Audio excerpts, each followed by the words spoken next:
So iban pa nga balita, 19 anyos nga estudyante nga babae nag-aligar nga gin-hold up sa Bacolod City. Si Eileen Pedreso nakatutok.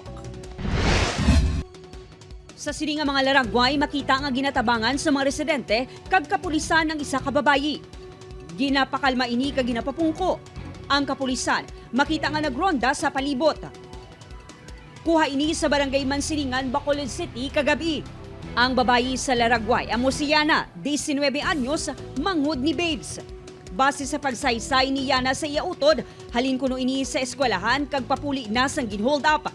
Mga 7:30, nagnaog siya sa jeep.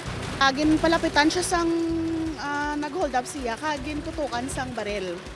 Sa tiyan, oo, sa tiyan. Tapos ginamalan siya, dala di bag mo. So ginhata, ginalang man. Nataban sa sospek ang bag sang biktima nga may unod nga cellphone nga nagabalor sang 10,000 pesos kag bulong para sa iya anxiety attack. Dagwa sa investigasyon sang kapulisan nga nagabantay na nga daan sa bangga ang sospek.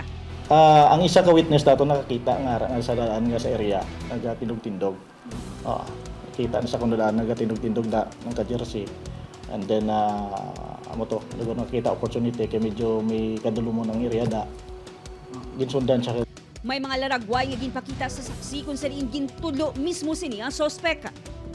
Ginalantaw may mga record man sa pagpangawal sa syudad ang lalaki. Ang aton tong witness nga isa man ka minor ginpakita sa iya ang aton nga Rogues Gallery na pinpoint niya nga amo na siyang nga tao ang nagkuha. So siguro sa nakagawa na siya, nakakita naman siya sa opportunity nga mag-ubra naman sa mga sahi sa krimen. Wala sang CCTV sa lugar kung saan inatabo ang insidente. May mga pulis na nga nagabantay sa lugar agud malikawan na ang pareho nga insidente. Upod kay Reynald Castillo, Eileen Pedreso, One Western Visayas.